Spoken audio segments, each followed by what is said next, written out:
So what is the background history of Eid al-Adha, اور یہ کیا اس کی بیک گراؤنڈ ہسٹری ہے، بیک گراؤنڈ کیا ہے؟ بچپن سے آپ لوگ لکھتے آئے ہیں، اسلامیات کی بک میں پڑھتے آئے ہیں. سو ایک کانسیپٹ کو جو ہے وہ اوور ویو کرتے ہیں. تو بیک گراؤنڈ اس کا یہ ہے کہ حضرت ابراہیم علیہ السلام جو ہے وہ ایک ڈریم دیکھا کرتے تھے، اور ان کو بار بار اللہ سبحانہ و تعالیٰ جو ہے وہ میں آپ کو یہی سجیسٹ کروں گی کہ آپ یہ بیک گراؤنڈز اپنے بچوں کے ساتھ بھی شیئر کریں، اپنے پیاروں کے ساتھ بھی شیئر کریں، تاکہ ان کو یہ آئیڈیا ہو کہ ہم کس طریقے سے اس کو جو ہے وہ کرتے ہیں. یہ تو سب کو پتہ ہے، اور ہم نے اس کو ظاہر بیک گراؤنڈ دیکھ رہے ہیں، تو ہم چلیں اس کو جیسے ریکیپ کر لیتے ہیں کہ کیا ہوا تھا. تو حضرت ابراہیم علیہ السلام کو ایک خواب آتا تھا، ہم بھی تو خواب دیکھتے ہیں نا بہت ساری. تو حضرت ابراہیم علیہ السلام کے بارے میں ہم نے بہت زیادہ ڈسکس کیا. حضرت ابراہیم علیہ السلام وہ نبی ہیں جن کا ذکر قرآن پاک میں اللہ سبحانہ تعالیٰ نے بار بار کیا ہے، ٹھیک ہے. حضرت ابراہیم علیہ السلام وہ اللہ تعالیٰ کے چنے ہوئے انسان ہیں کہ جن کو اللہ تعالیٰ نے کہا کہ یہ میرا دوست ہے، فرینڈ آف اللہ سبحانہ تعالیٰ. خلیل کا لقب دیا اللہ تعالیٰ نے کہ یہ میرا دوست ہے، ٹھیک ہے. تو وہ ان کے بارے میں بات کر رہے ہیں. حضرت ابراہیم علیہ السلام وہ ہیں جن کو اللہ سبحانہ تعالیٰ نے چنا، اور انہوں نے جا کے جو ایک ایریا تھا اسپیسیفک، جہاں پہ لوگ اللہ تعالیٰ کو چھوڑ کے دوسری چیزوں پہ ڈیپینڈ کر رہے تھے، کوئی پتھر پہ ڈیپینڈ کر رہا تھا، کوئی لکڑی پہ ڈیپینڈ کر رہا تھا، ان سب چیزوں کو گرا دیا، رائٹ.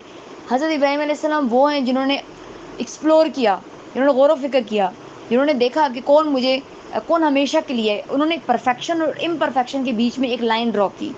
ہاؤ، کیسے ڈرا کی تھی انہوں نے؟ کیسے ڈرا کی کہ اللہ سبحانہ تعالیٰ نے انہیں پہلے چاند، سورج، یہ ساری چیزیں، اور پھر انہوں نے فائنلی اللہ تعالیٰ کو جس نے ان سب کو بنایا میں ان کو کرتا ہوں.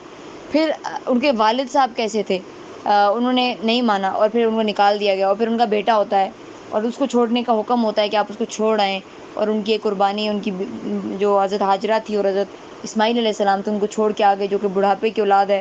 اور پھر اس کے بعد وہاں پہ حضرت انہوں نے کس طریقے سے ان کی وائف نے صفا اور مروہ کے چکر لگائے کیونکہ پانی نہیں تھا، بچہ رو رہا تھا. پھر جو بچے نے ایڑیاں رگڑی اور وہاں پہ پانی نکلا جس کو کہتے ہیں زم زم. یہ جو ابھی مومنٹس چل رہے ہیں حج کے، ذی الحج کا جو مہینہ چل رہا ہے، تو یہ انہی کی سیکریفائسز کو اصل میں کیا قربانی بولتے ہیں نا.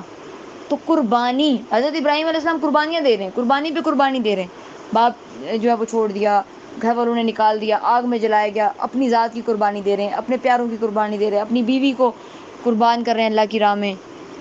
اور پھر اس کے بعد کیا کہ وہ زمزم جب انہوں نے بولا وہاں پہ رک گیا، آل دیٹ، وہ بڑے ہو گئے. اور پھر اس کے بعد حضرت ابراہیم علیہ السلام کو خواب آیا کہ اپنی پیاری چیز کو اللہ کی راہ میں خرچ کرو، اپنی پیاری چیز کو اللہ کی راہ میں قربان کرو. کتنا کچھ قربان کر رہے تھے نا. اور پھر اس کے بعد ایک ٹائم آتا ہے جو حضرت اسماعیل علیہ السلام کے پاس جاتے ہیں، ان کو پتہ چل جاتا ہے کہ میری سب سے پیاری چیز میری اولاد ہے. تو جب ان کے پاس قربان کرنے کے لیے گئے، وہ اصل میں کوئی وہاں پہ بکرا نہیں تھا، یا پھر وہاں پہ کوئی مینڈا نہیں تھا، یا پھر کوئی وہاں پہ دمبا نہیں تھا، یا اونٹ نہیں تھا، اپنے بیٹے کو ذبح کرنے جا رہے تھے چھری لے کے. اور جب وہ feel that moments and emotions کہ کس طرح سے وہ اپنے بچے کو ذبح کرنے لگے ہوں گے، اور جب انہوں نے چھری چلا دی اور بیٹے نے کیا کہا کہ آپ مجھے صابر پائیں گے، ایٹ دیٹ مومنٹ وہ ایک کام اللہ تعالیٰ کا حکم بجانے جا رہے تھے، اور شیطان آتا ہے. اور شیطان آتا ہے اور آ کے کہتا ہے، کبھی بیوی کے پاس جا رہا ہے، کبھی بچے کے پاس جا رہا ہے، کبھی باپ کے پاس جا رہا ہے، وسوسے دلا رہا ہے. ان شارٹ کہ وہ نہیں چاہتا تھا کہ اللہ کا حکم مانے، ٹھیک ہے، لیکن انہوں نے اللہ کا حکم مان لیا. اور اسماعیل علیہ السلام نے کہا کہ بے شک آپ مجھے صابر پائیں گے. حضرت جو ان کی وائف تھی انہوں نے کہا کہ اللہ تعالیٰ ہمیں ضائع نہیں کرے گا. اور پھر جب انہوں نے چھری چلا دی تو اللہ سبحانہ تعالیٰ نے جنت سے ان کے لیے ایک جو ہے وہ بھیجا تنبا، اور وہ ذبح ہو گیا. اور ان کی قربانی کو کس طریقے سے یاد رکھا گیا. اور حضرت ابراہیم علیہ السلام چلے گئے، اور پھر اس کے بعد کتنی اولادیں آئیں. حضرت ابراہیم علیہ السلام کے 2 بیٹے ہوئے، جیسے حضرت اسحاق علیہ السلام، اسماعیل علیہ السلام، اور پھر کتنی ہی حضرت اسماعیل علیہ السلام کے آگے نسلیں آئی، اور پھر اس کی اولاد آئی. اور پھر اس کے بعد حضرت اسماعیل علیہ السلام کی اولاد میں سے سب سے اینڈ پہ نبی پاک صلی اللہ علیہ وسلم ہے. اور پھر حضرت اسحاق علیہ السلام سے آگے یعقوب علیہ السلام، یوسف علیہ السلام، کرتے کرتے عیسیٰ علیہ السلام تک. تو اتنی اولادیں آئی ہیں. اور پھر یہ قربانی کا جو ہے وہ ان کی سنت قرار پائی. اور ہمارے دین اسلام میں حضرت اسماعیل علیہ السلام اور حضرت ابراہیم علیہ السلام کی اس قربانی کو ہمیشہ یاد رکھے گا. اور حج کا جو رکن ہمارے لیے فرض کر دیا گیا ہے، جو صاحب استطاعت ہیں، پھر وہ سب لوگ اکٹھے ہوتے ہیں، وہ ریپرزینٹ کرتے ہیں امت مسلمہ کو، ایک جگہ پہ اکٹھے ہوتے ہیں، اور امن، سکون، سلامتی کے ساتھ. اور ان کو کچھ ایسے رولز اینڈ ریگولیشنز قرآن نے دیے ہیں حج کرنے کے، کہ وہاں پہ آپ وہ اتنے ورڈ استعمال نہیں کر سکتے، اس طریقے سے آپ نے رہنا ہے.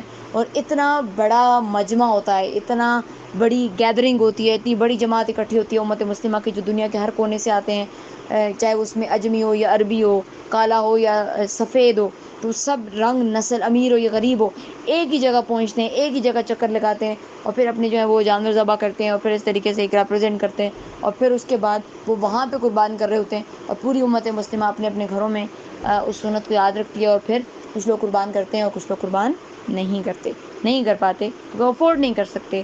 تو یہ کوئی وہ نہیں ہے کہ اگر آپ نے قربانی کیے، آپ نے موڈ بنا لیا، آپ نے، تو اس بات کو قدر اللہ ما شاء فعل، اللہ تعالیٰ کی مرضی ہے، اللہ تعالیٰ نے اللہ تعالیٰ سے دعا مانگنی چاہیے استطاعت دے. اور پھر اس ایونٹ کو کہ اگر آپ سے قربان نہیں ہوا تو آپ یہ کہیں کہ بھئی یہ تو پھر ہماری نہیں ہے، تو ان کی ہے جو کر رہے ہیں. ایسا نہیں ہے. دس happiness is for everyone and we have to share this happiness with everyone, with our neighbors, with our parents, with our family members, with our relatives, with our each and every person. تو یہ ایک happiness ہے جو اللہ تعالیٰ کی طرف سے gift ہے، اور ہم ان کی سنت کو یاد کرتے ہیں، ان کی بیسک جو سینس آف سیکریفائس ہے وہ چیز ہمیں سکھائی جاتی ہے اس میں.